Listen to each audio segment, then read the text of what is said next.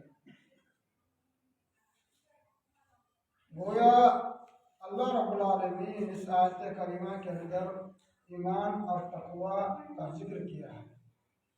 یا ایھا الذین آمنوا اتقوا اللہ، اے وہ لوگ جو ایمان لے آئے ہو، جسٹ بات کہا ہے کہ اتقوا اللہ سے مطلب گویا کہ ایمان اور تقوی یہ دونوں لازم ملزوم شے ہے۔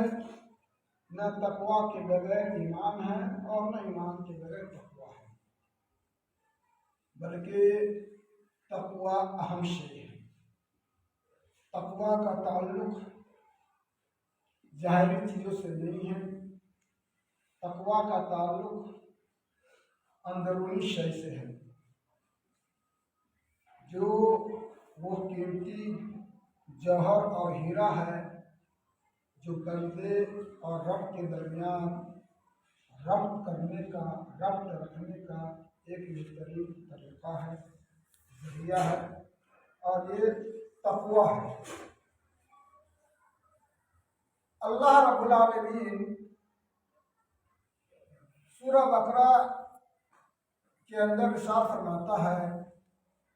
یا ایھا الذین آمنوا ادخلوا فی السلم کافہ، اے وہ لوگوں جو ایمان لے آئے ہو، تم سب کے سب مکمل طور پر اسلام کے پابند ہو جاؤ، اسلام کے اندر داخل ہو جاؤ۔ تو اللہ رب العالمین نے اس آیت کے اندر ارشاد فرمایا کہ تم لوگ مکمل طریقے سے اسلام کے اندر داخل ہو جاؤ، تو گویا کہ تقوی کے بغیر انسان اسلام کا مکمل پابند ہو نہیں سکتا۔ تقوی اہم چیز ہے، تقوی سمجھنے والی چیز ہے، ہر بندہ کو اپنانا اگر وہ چاہتا ہے کہ ہماری کامیابی آخرت میں ہو جائے، جہنم سے ہماری نجات ہو جائے اور جنت میں ہمارا داخلہ مل جائے، تو اس کے لیے ضروری ہے کہ وہ تقوی اختیار کرے۔ یعنی اللہ رب العالمین نے اسلام کے اندر جو قوانین، جو اصول اور ضابطے بنائے ہیں، وہ کسی خاص انسان کے لیے نہیں ہے، یا وہ کسی قوم کے لیے نہیں ہے، یا وہ کسی ملک کے لیے نہیں ہے، یا کسی وقت مقرر کے لیے نہیں تھے، بلکہ اللہ رب العالمین نے جو قوانین نافذ کیے ہیں قرآن مجید کے اندر، وہ فطرت والے قوانین ہیں، جس پہ چل کر کے جس انسان رہ نہیں سکتا، لا محالہ اس کو اپنانا ہی پڑے گا۔ اگر اس کو نہیں اپنائے گا تو نقصان اسی کا ہوگا۔ فطرتی چیز کیا ہے؟ دیکھیے کہ اللہ رب العالمین نے جو قوانین نافذ کیے ہیں، ان قوانین میں سے ایک قانون ہے حرمت شراب، شراب نہ پینا۔ اللہ رب العالمین نے قانون بنا دیا کہ دیکھو شراب نہیں پینا۔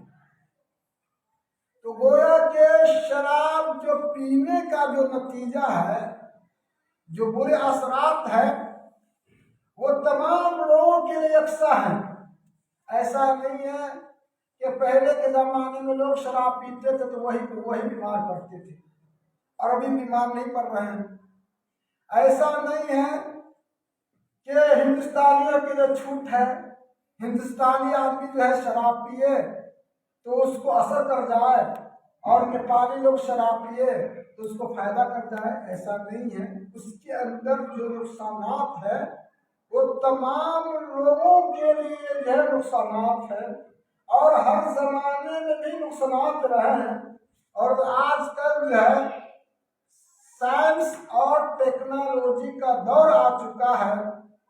شراب پینے سے بھیانک بیماری ہو سکتی ہے اور ہوتی ہے، جو کینسر کا رخ ہے۔ سگریٹ نوشی ہو یا شراب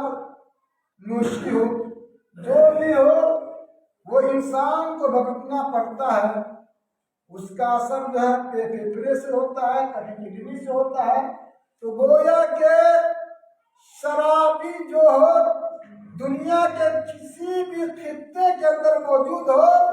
اللہ رب العالمین نے جو نقصان اس کے اندر رکھا ہے، بلکہ جو بھی پیے گا اس کو وہ نقصان بھگتنا پڑے گا۔ فطری قانون ہے، اس کو پالن کرنا ضروری ہے۔ انسان پالن کرتا ہے، ایک مومن پالن کرتا ہے تو اس کو دوہرا فائدہ ہوتا ہے، اس کو اللہ پہ یقین ہوتا ہے، محمد رسول اللہ صلی اللہ علیہ وسلم کی نبوت و رسالت پہ اس کو یقین ہوتی ہے، اور پھر جو ہے اس کا ایمان آخرت پہ ہوتا ہے۔ یہ سوچ کر کے اگر شراب کو چھوڑ دیتا تو مومن ہے، اور وہ اس کی پاداش میں وہ دنیا کے اندر بھی جو ہے طرح طرح کے مسائل، مشکلات اور بیماریوں سے محفوظ رہ سکتا ہے، اور آخرت میں اس کا ٹھکانہ جنت ہے، جہنم سے چھٹکارا ہے۔ لیکن اللہ پہ ایمان نہیں ہے، یوم آخرت پہ ایمان نہیں ہے، اور صرف اور چاہتا ہے کہ ہمارے جسم، ہماری باڈی جو ہے محفوظ رہے، اور ہم وہ نہ پیے، اس کے پینے سے جو ہے ہمارے جسم کے اندر جو ہے یہ اثرات، ہم جو ہے بیمار پڑ جائیں گے، اور ہم جو مجھے مصیبتوں کا سامنا کرنا پڑے گا۔ تو دنیا کے اندر وہ بیماری سے تو محفوظ رہ سکتا ہے، لیکن بھیانک جو بیماری جو آخرت میں ہے، جو ایمان اس کے اندر نہیں تھا، اس کی وجہ سے وہ جہنم میں جائے گا۔ اس لیے محترم بزرگوں، دوستوں، یعنی اللہ رب العالمین کہتا ہے انما ذالکم الشیطان یخوف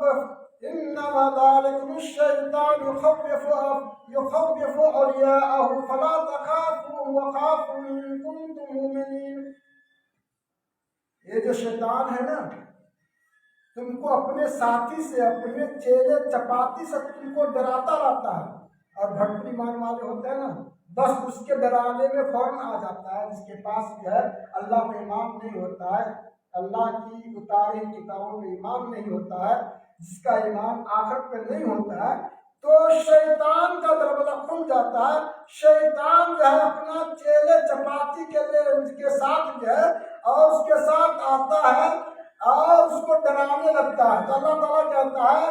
انما ذالکم الشیطان یخوف اولیاءہ، کہ شیطان تم کو جو ہے اپنے دوست و احباب کے ساتھ تم کو ڈراتا ہے، فلا تخافوہم۔ اللہ رب العالمین کہتا ہے ایمان کو مضبوط رکھو، یقین کو مضبوط رکھو، اللہ پہ توکل کرو، اور شیطان کے چیلے چپیتے اور اس کے جو ہے گرو گھنٹال جو لوگ ہیں، جتنے لوگ ہیں، ان سے تم کو خوف کھانے کی ضرورت نہیں ہے، تم کو کسی استھان پہ چڑھاوا چڑھانے کی ضرورت نہیں ہے، تم کو کسی قبر پہ چڑھاوا چڑھانے کی ضرورت نہیں ہے۔ بے شیطان آئے گا، ایک منٹ کے لیے آئے گا، تمہارا ایمان اللہ پہ ہوگا، اچانک وہ چلا جائے گا، وہ تم کو کچھ بگاڑ نہیں سکتا، لیکن اس کے ڈرانے سے تم آ گئے تو تمہاری دنیا بھی برباد ہو گئی، اور تم جو ہے آخرت میں بھی تمہاری جو ہے تباہ برباد ہو گئی، اور تم جو ہے مثل نابود ہو گئے۔ اللہ رب العالمین کہتا ہے فلا تخافوہم، ان شیطانوں کے گرو گھٹال اور ان کے چیلوں سے مت ڈرا کرو، وخافون، اور مجھ سے ڈرو۔ اللہ تعالیٰ کہتا ہے کہ مجھ سے ڈرو ان کنتم مؤمنین۔ اللہ رب العالمین نے ایمان کی شرط لگائی ہے، یعنی کہ اللہ رب العالمین نے کہا کہ جو ہمیں ایمان ہوگا، جو ہمیں تقویٰ ہوگا، جو خشیت الہی والا ہوگا، تو وہ شیطان سے نہیں ڈرے گا۔ جس کے پاس ایمان نہیں ہوگا، جس کے سینہ میں کفر ہوگا، جس کے سینہ میں نفاق ہوگا، جس کے سینہ میں ماس سے ٹوٹ کر بھری ہوئی ہوگی، تو کہا کہ وہی انسان جو ہے شیطان اور اس کے گرو گھنٹال سے جو ہے ڈرے گا۔ اللہ سے ڈرنے کا کیا مطلب ہے؟ ڈر خوف ہم لوگ جانتے ہیں کہ ہر طرح کے خوف ہے۔ ایک خوف فطرتی ہے، آدمی آگ کا نام لیتا ہے تو فوراً ڈر محسوس کرنے لگتا ہے، طرح طرح کی کپکپی ہو جاتی ہے۔ تو کیا اس کو لفظ آگ سے ڈر ہے؟ نہیں، بلکہ آگ کے اندر جو تاثیر ہے، جلانے کی صلاحیت اللہ رب العالمین نے رکھا ہے، اس کا جو نتیجہ ہے اس نتیجہ سے اس کو ڈر ہے۔ اللہ رب العالمین سے ڈرنے کا مطلب یہ ہے کہ تم آگ کی طرح نہیں ڈرو، یعنی کس طرح سے ڈرو؟ ایک ڈر جو ہے انسان کے ماتحت کو جو ہے اپنے افسران سے ڈر ہوتا ہے کہ جب تک افسر لوگ سامنے موجود ہوتے ہیں اور جو کارکن حضرات ہوتے ہیں تو اپنے آقا کو دیکھ کر کے خوب مزے سے کام کرتے رہتے ہیں، محنت سے کام کرتے رہتے ہیں، اور جیسے ہی افسر چلا جاتا ہے، افسر ان کی آنکھوں سے اوجھل ہو جاتا ہے، تو پھر جو ہے منمانی زندگی گزارنے لگتا ہے، پھر جو ہے وہ 2 گھنٹہ کا کام میں جو ہے 3 گھنٹہ 4 گھنٹہ لگا دیتا ہے۔ یا اسی طرح سے شاگرد اور جو ہے استاد کے اندر جو ڈر ہوتا ہے وہ عارضی ڈر اس کو کہتے ہیں، وقتی ڈر کہتے ہیں۔ اللہ رب العالمین کو عارضی ڈر کی ضرورت نہیں ہے۔ اللہ رب العالمین کو جو ہے وقتی ڈر کی ضرورت نہیں ہے۔ اللہ رب العالمین سے تقوی اختیار کرنے کا مطلب ہے کہ ہمیشہ اللہ رب العالمین سے ڈرے۔ جس طرح کہ ایک انسان جو ہے ٹرین کے اندر جو ہے سفر کر رہا ہو اور اس کے بغل میں ایک مسافر جو ہے سیٹ پہ جو ہے بیٹھا ہوا ہو اور اس کی جیب جو ہے کھلی ہوئی ہو اور اس جیب کے اندر جو ہے 2,000 کی نوٹ جو رکھی ہوئی ہو۔ اب وہ بندہ چاہتا ہے کہ دیکھیے تقویٰ اس کو کہتے ہیں، اب وہ بندہ چاہتا ہے کہ ہم اس پیسے کو لے لیں، لیکن فوراً جو ہے اس کی نگاہ جو ہے اوپر برتھ پہ پڑتی ہے، اوپر والی سیٹ پہ پڑتی ہے، تو دیکھتا ہے وہ اوپر والا جو مسافر ہم کو دیکھ رہا ہے تو ہاتھ بڑھاتا ہے لیکن چھوڑ دیتا ہے، کہیں جو ہے ہم کو پٹائے نہیں لگے۔ تو کہا کہ تقویٰ اسی کا نام ہے کہ جو تمہارے سامنے اوپر والا ہے، اس اوپر والا جو اور اوپر والا ہے، جو 7 آسمان کے تو مستوی اللہ رب العالمین ہے، جو تم کو جو ہے دنیا کے اندر تم تو بچ سکتے ہو، لیکن تم جو ہے اس کا جو برا مزاج ہے اس کے ہوناکی سے تم جو بچ نہیں سکتے، اس اللہ رب العالمین سے۔ ایک واقعہ ہے کہ ایک بادشاہ، مسلمان بادشاہ، بہت نیک مزاج، متقی، پرہیزگار اللہ والے گزرے ہیں، یعنی جو ہمیشہ نماز پڑھا کرتے تھے، روزہ رکھا کرتے تھے، اور جو حقوق ہے ان حقوق کی پاسداری کیا کرتے تھے، ان حقوق کی پاسداری کیا کرتے تھے۔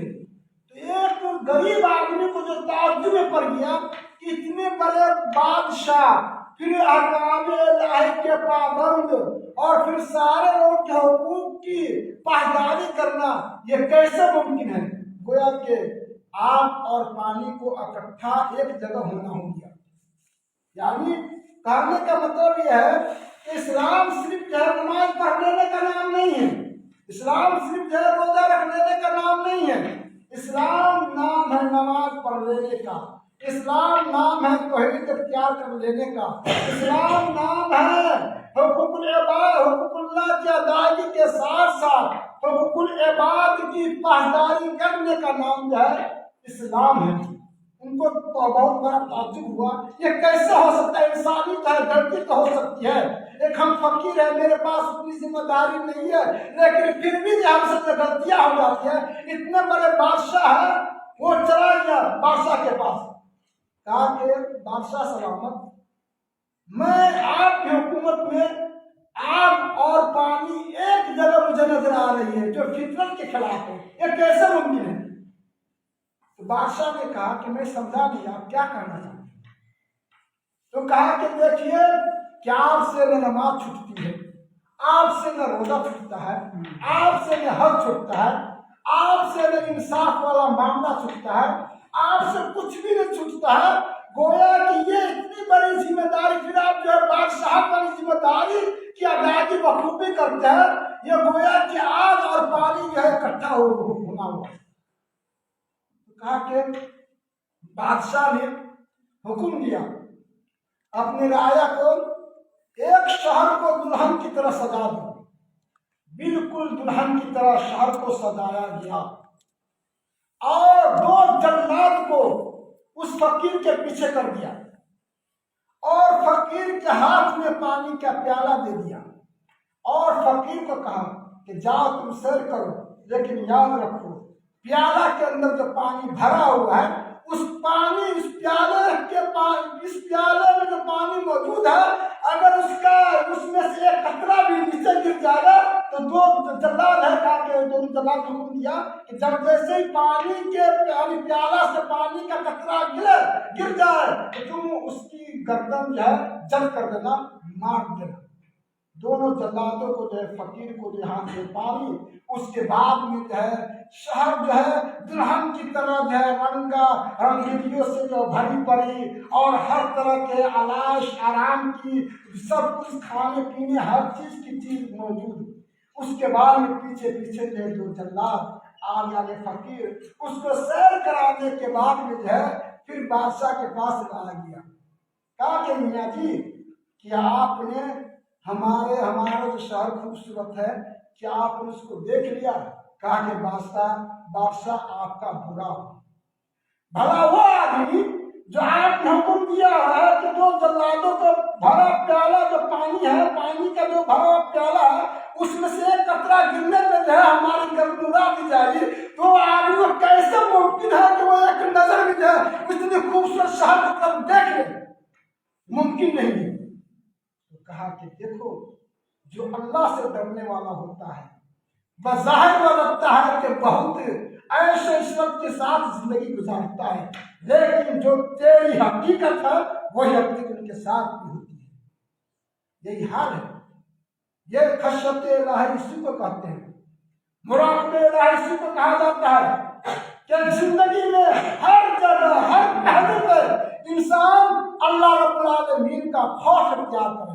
آپ اس دنیا کے اندر نہیں رہنا ہے، اللہ رب العالمین کے یہاں جو ہے ملاقات کرنا ہے، اللہ رب العالمین کے یہاں اپنے کیے ہوئے پوری زندگی کا حساب، ایک سیکنڈ کا حساب اللہ رب العالمین کے یہاں چکانا ہے۔ تو گویا کہ جس کے اندر جو خشیت ہوگی، گویا کہ بھلا وہ کیسے جو ہے فرائض سے کوتاہی کر سکتا ہے، بھلا وہ کیسے جو ہے کیا کہتے ہیں، اور جو ہے چیزوں سے جس کا حکم کرنے کا اللہ رب العالمین نے حکم دیا ہے اس سے منہ موڑ دے گا۔ ایک طرح کا واقعہ ہے کہ اللہ کا جو بندہ ہوتا ہے وہ معصیت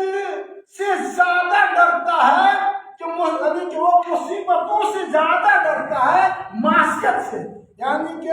2 چیزیں اکٹھی ہو جائے، جو اللہ والے ہوتے ہیں تو چونکہ دنیا کی مصیبت بہت چھوٹی مصیبت ہوتی ہے، اور سامنے معصیت والا معاملہ ہے، اس معصیت کو کرنے میں جو ہے پیسے ہی پیسہ ہے، آرام ہے، لیکن اس کو معصیت کا راستہ، ادھر جو ہے مصیبت کا راستہ آزمایا جا رہا ہے، تو معصیت والا راستہ اپناؤ گے یا مصیبت والا راستہ اپناؤ گے؟ تو دنیائی معاملہ کے وقتی طور پہ کون سا راستہ اپناؤ گے؟ جو ایمان والا ہوتا ہے، جو اہل تقویٰ ہوتا ہے، وہ معصیت کے اوپر جو ہے مصیبت کو ترجیح دیتا ہے، کہتا ہے کہ مصیبت کی گھڑی تو مجھے منظور ہے تاکہ ہم کو آخرت میں جو ہے بہترین طریقے سے جو ہے ہم رہ سکے، اور اللہ رب العالمین کی ہمارا گزارا ہو جائے، اور معصیت کو جو ہے وہ چھوڑ دیتا ہے۔ بات یہ ہے کہ ایک بزرگ جنگل میں رہا کرتے تھے، تو جنگل میں رہتے اچانک ایک خونخوار شیر جو ہے اس بزرگ کے اوپر جو ہے حملہ کرتا ہے، یعنی باڈی کو چیر پھاڑ کر کے رکھ دیتا ہے۔ اب اس باڈی سے پیپ وغیرہ بہنا شروع ہو جاتا ہے، تکلیف ہونے لگتی ہے۔ اس تکلیف میں بھی وہ آدمی کہتا ہے الحمدللہ الحمدللہ الحمدللہ، یعنی کہ شکریہ کا کلمہ جو ہے وہ اس کے زبان سے باقی ہے، درد سے کرا رہا ہے، لیکن زبان پہ جاری ہے الحمدللہ الحمدللہ، اللہ تیرا شکر ہے۔ ایک آدمی کا گزر ہوا تو اس نے کہا کہ آپ پاگل تو نہیں ہو گئے؟ مصیبت کی گھڑی میں آپ الحمدللہ کہہ رہے ہیں، آپ حالانکہ اس کا کوئی بندوبست کرتے تو انہوں نے، اور اس واقعہ کا نقل جو ہے شیخ سعدی رحمہ اللہ نے اپنی کتاب یعنی کہ گزشتہ کے اندر درج کیا ہے۔ کہا اس آدمی بزرگ کی زبان سے کیا کلمہ نکلا؟ الحمدللہ بے گرفتارم بے مصیبتی نہ بے معصیتی۔ یہ فارسی کا جملہ ہے۔ انہوں نے کہا اللہ کا شکر ہے کہ اللہ رب العالمین نے مجھے مصیبت ہی دے کر کے آزمایا ہے اور معصیت دے کر کے نہیں آزمایا ہے، کیونکہ مصیبت سے بڑا دکھ اور زیادہ تکلیف دے ہے معصیت کے ارتکاب کرنا ہے۔ حضرت یوسف علیہ السلام کا واقعہ لے لیجیے۔ فقیر آدمی کنویں پڑے ہوئے، خشیت الہی کی وجہ سے وہ ایک وقت ہوتا ہے کہ مصر کا بادشاہ جو ہے بن جاتا ہے، اور سارے لوگ جو ہے جو 11 بھائی کے حاسدین میں سے تھے ایک روز جو ہے ان کے قدم پہ جو گرنا پڑتا ہے خشیت الہی اپنانے کے لیے۔ جانتے ہیں ان کے ساتھ بہت بڑی آزمائش ہوئی، یعنی کہ غلام تھے اس وقت، یعنی کہ غلام بن کر کے جو ہے بادشاہ کی یہاں پڑوسی پا رہے تھے۔ بھائیوں نے کنواں میں پھینک دیا، مسافر نے کنواں سے نکالا، دیکھا حسین و جمیل خوبصورت لڑکا ہے، بازار میں اچھا خاصا پیسہ مل جائے گا، چنانچہ بازار میں لے جایا گیا۔ بازار میں سب سے قیمت جو ہے اسی بچے کو لگائی گئی، چونکہ بچہ جو ہے بادشاہ اس وقت جو تھا مصر عزیز جو تھا اس وقت کے بادشاہ نے اس کو خرید لیا۔ اس کے بعد میں یہ بچہ جو ہے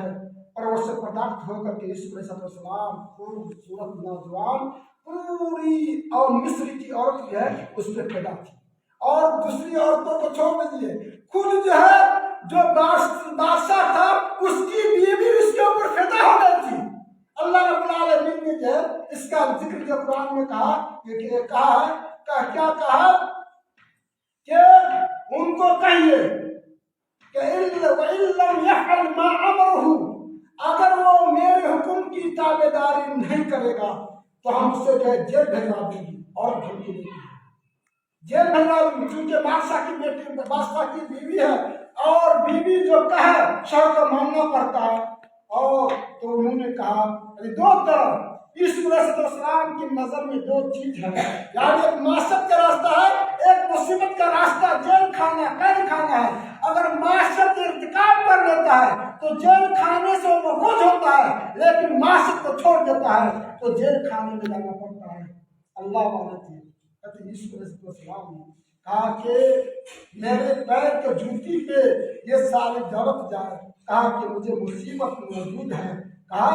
رب السجن احب مما يدعونني الیہ، اللہ رب العالمین مجھے جیل کھانا پسند ہے، لیکن یہ معاشرت جو ہے یہ برائی کا ارتکاب کرنا مجھے پسند نہیں ہے۔ چنانچہ واقعہ ایسا ہی ہوا،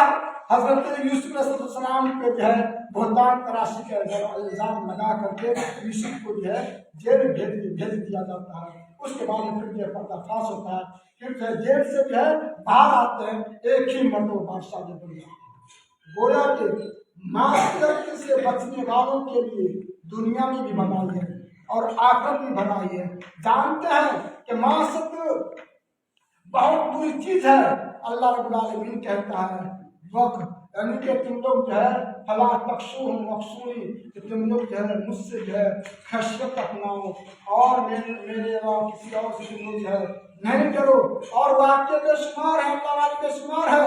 یعنی کہ ابو بکر صدیق رضی اللہ تعالیٰ عنہ کا واقعہ جو ہے خشیت کے سلسلے میں ہے۔ اللہ کے نبی ہے کہ محمد رسول اللہ صلی اللہ علیہ وسلم کا انتقال ہو جاتا ہے، انتقال ہونے کے بعد میں اب مسلمانوں کا بعد دور سنبھالنے والا ہونا چاہیے۔ لوگوں نے جو ہے بیعت کر کے جو ہے ابو بکر صدیق رضی اللہ تعالیٰ عنہ کو مسلمانوں کا پہلا خلیفہ چنتے ہیں، اس کے بعد میں جو ہے وہ مسلمانوں کا بوجھ یعنی خلافت کا بوجھ، پھر جو ہے بال بچے بیوی سب کچھ ہے، پھر بھی جو ہے آخر جو بیوی کی بھی جو ہے ضروریات ہے، بال بچے کی ضروریات ہے، وہ کیسے پوری ہو؟ چنانچہ انہوں نے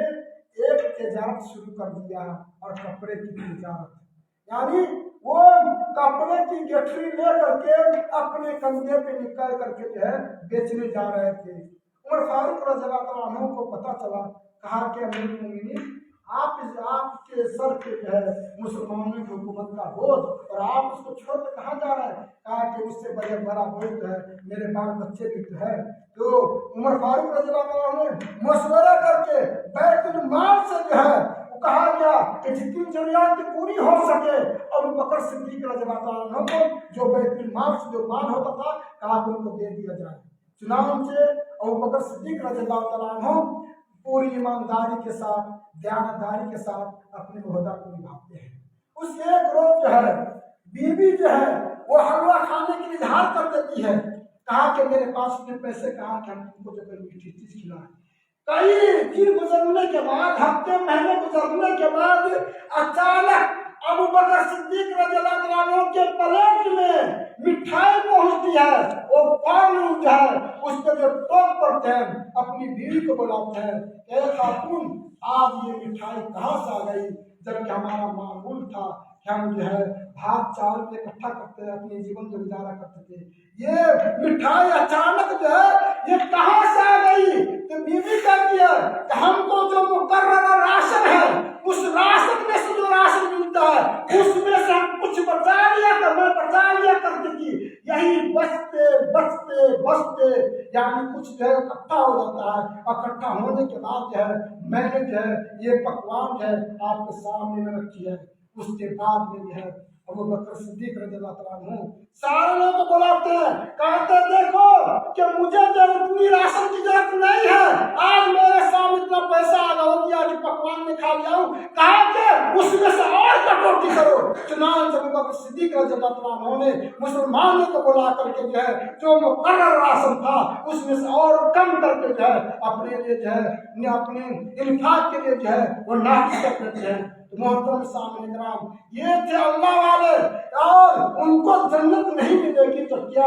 ہم اور آپ جیسے گناہگاروں کو جنت مل سکتے ہیں؟ سوچئے سمجھئے اور اللہ سے لو لگائیے۔ یاد رکھیے کہ آپ گناہگار ضرور ہیں، وقتی طور کے گناہگار ہیں، پھر بھی اللہ رب العالمین اتنا بڑا مہربان ہے، اتنا بڑا مہربان ہے کہ گناہگاروں سے کہتا ہے، شرابیوں سے کہتا ہے، چواریوں سے کہتا ہے، بے نمازیوں سے کہتا ہے، کافروں سے کہتا ہے، یا عبادی الذین اسرفوا علی انفسہم فلا تقنطوا من رحمت اللہ۔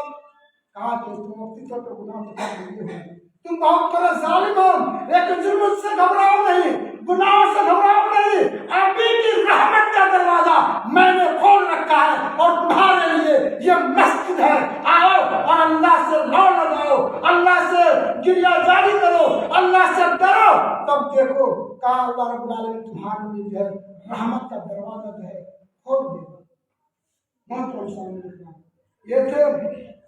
اللہ والے۔ جانتے ہیں عمر بن عبدالعزیز کا واقعہ آتا ہے، یہ اللہ رب العالمین نے ان سے کام نہیں لیے، یعنی ان کے دور خلافت میں فرانس سے لے کر کے وہ اسلامی حکومت کہاں پہنچتی ہے؟ فرانس اور اندلس کی حدود تک پہنچ جاتی ہے۔ اتنے بڑے سربراہ ایک مرتبہ جو ہے کاؤنسل سے جو ہے شکایت کیا لونڈی نے کہ عمر بن عبدالعزیز آپ کی بیوی جو ہے حاملہ سے ہے، ہم کے ہاتھ حمل میں ہے، اور وہ چاہتی ہے کہ اچھی سامان اچھا سامان کھائے، دودھ وغیرہ پیے تاکہ بچہ صحیح سے جو ہے پیدا ہو جائے۔ اس کے بعد میں کہا کہ جاؤ کہ مجھے دودھ کی جو ہے ضرورت نہیں ہے، کہا اسی پہ اتفاق کرنا۔ اچانک جو ہے بیت المال سے جو ہے وہ لونڈی جو ہے دودھ لا رہی تھی بیوی کو پلانے کے لیے، کہ اس کی خاتون کو پلانے کے لیے۔ تو عمر بن عبدالعزیز کی نظر جب پڑ جاتی لونڈی پہ، کہاں گئی تھی؟ کہا کہ بیت المال سے میں دودھ کا پیالہ لے کر کے آپ کی بیوی کو پہنچانے جا رہا ہوں تاکہ بچہ جو ہے محفوظ رہے، صحیح سلامت جو ہے نکل جائے۔ کہا کہ جا میری بیوی کو پیغام دے دینا، بیوی کی بچہ اگر اسے دودھ پینے کی وجہ سے صحیح سلامت ہے تو مجھے ایسا بچہ نہیں چاہیے،